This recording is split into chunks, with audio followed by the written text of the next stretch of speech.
puzzled at how to engage the quiet players at your D&D table? One lesson that I've learned running over 300 games of Dungeons & Dragons a year is that not all quiet players are unengaged, but that we make a lot of mistakes in handling them. Today we're going to explore 7 of those mistakes, so please join me as we try to make sure that everyone at the table is having a good time.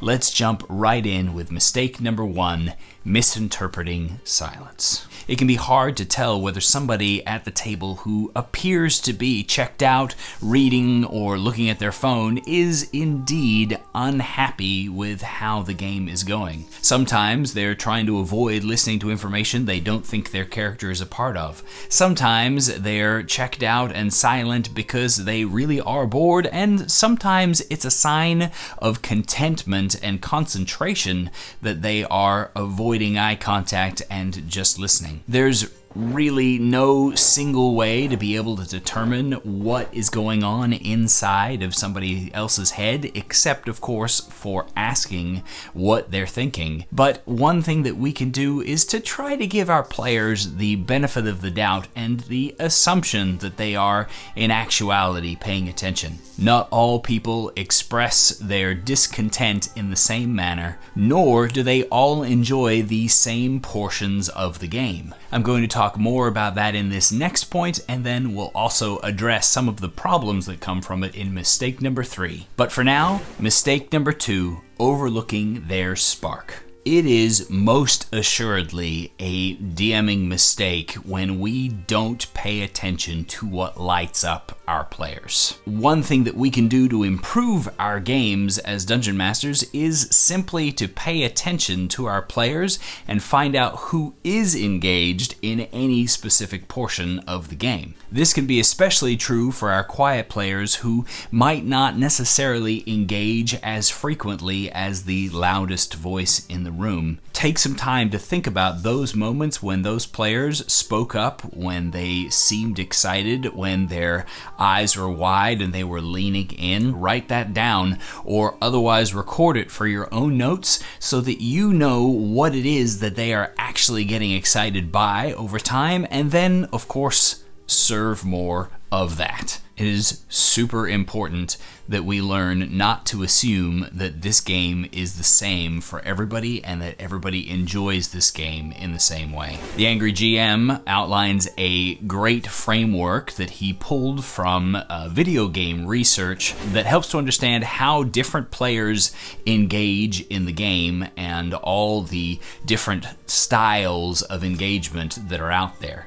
I'll post the link down in the description for that so that you can go check it out if you'd like. Not everything is going to light up every player the same way, and that's okay. And because we know that not everybody enjoys the same things the same way, that helps us to move on to mistake number 3, forcing participation. One of the number 1 fears of people, often ranking higher than the fear of death, is the fear of public speaking. If you can imagine somebody who has that level of terror at talking in public, and then you, the DM, are trying to force them to do so, you can imagine just how much stress we can place upon our players when we try to force them to participate in the way that we think is what is enjoyable. Now, while pushing them can have its drawbacks, you might be curious about how you can try to get them involved without stepping over the line. Keep watching for mistake number 5, where we'll give you some hints on how to stack the deck in your favor. But for now, ways that you can immediately avoid the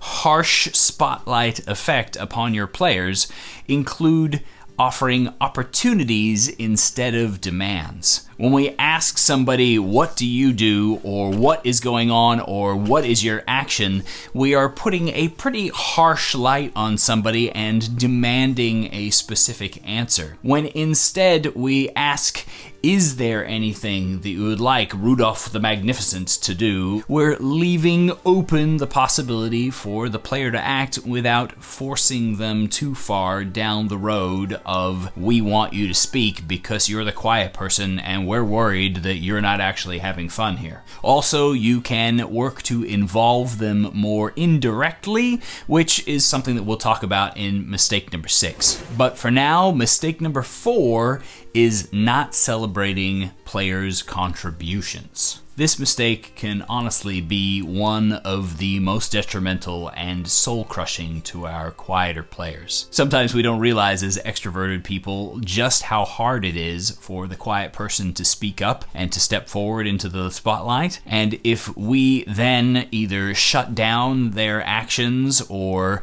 poo-poo their ideas, or we don't give any kind of positive feedback and just sort of, hand wave and assume that it's the same as anybody else making a similar action, then what we're doing is encouraging those players to get back in their shell. And so it's important that we highlight their contributions. Naturally, we want to do this without making them uncomfortable, which can be a challenge at times, which is why it's so important that we are looking back at mistake number 2 and correctly identifying what it is that lights our players up and what their style of enjoyment is. Once you know what lights your players up, celebrating those moments when they are lit up and highlighting them helps to create a feedback loop where they want to step out into that moment more so that they can receive that, and on and on and on. Similarly, when they go outside of their usual comfort zone,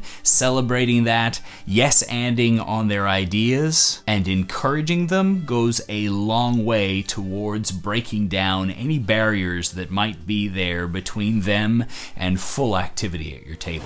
And this brings us over to mistake number 5, ignoring their backstory. Everyone loves their own story, and beautiful things happen when you can weave that story that they have crafted into the overall story that you have crafted or purchased. I feel like it's almost integral to a really good game of Dungeons & Dragons, as it helps to bridge the dissonance between this is the story and you're just going to do what I want, and you're a part of this story and this is how it involves you and how it's about you and how we're going to explore this story together. But weaving personal stories into the overall plotline is not exactly something that gets taught on a regular basis. If it's something that's not natural to you, reading the backgrounds that are proposed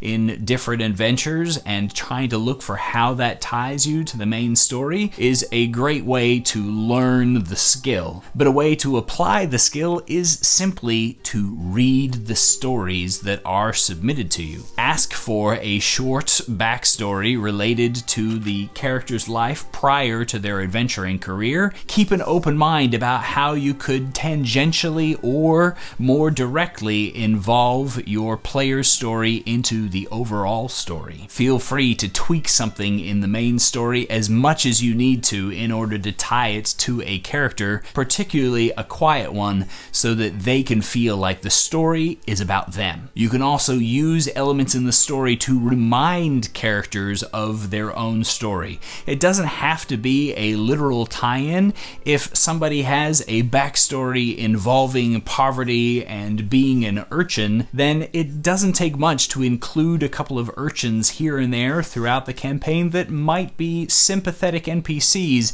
and draw the character out because of the similarity to their own story. Their backstory isn't just any other tale. It's the key to unlocking their full potential in your campaign. And this connects to an important aspect that we can discuss now in mistake number 6, failing to engage with NPCs. NPCs are a powerful tool for engaging different members of our party. By having our NPCs show interest in our quieter players, it's an opportunity for us to draw them into the conversation without necessarily forcing them to do so. What cool magic item do they have that the NPC might be interested in?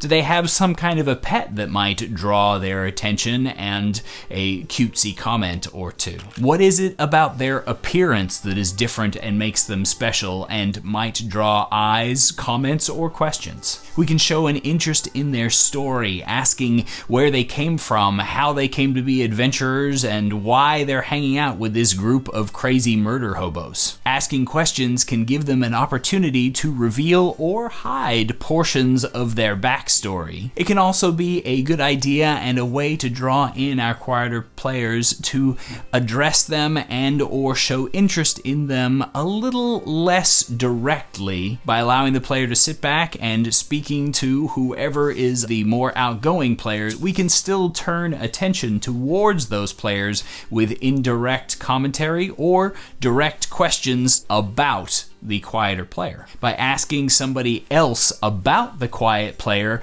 it helps that quiet player to feel seen without necessarily putting the same amount of pressure upon them that taking the spotlight might imply. It's not quite as indirect, but it can also be useful to ask a quieter player about what an NPC might see or what kind of expression or feeling they might be displaying when that NPC scans the group. By doing this, we allow our players to involve themselves into their circumstances and see what their characters would look like a little bit, and it helps to bring the player out without necessarily having the same pressure of suddenly becoming the spokesperson. This ability to utilize an NPC in order to request the most boisterous player to find information for them about the quieter player or to turn their attention in that regard is one of the tips that helps us to combat our seventh and final mistake: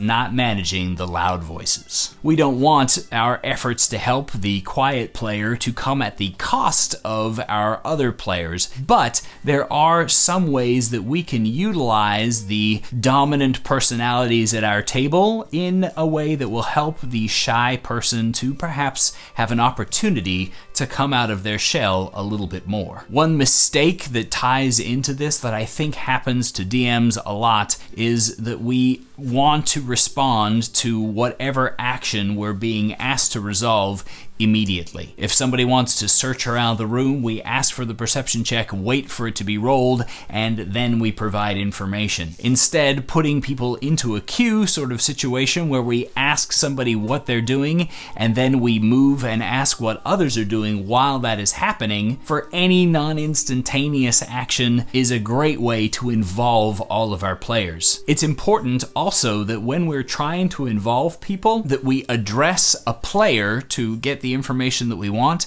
and we ask about the character. It's a simple hack, but by saying, "Bob, what does Ulrich the Brave do?"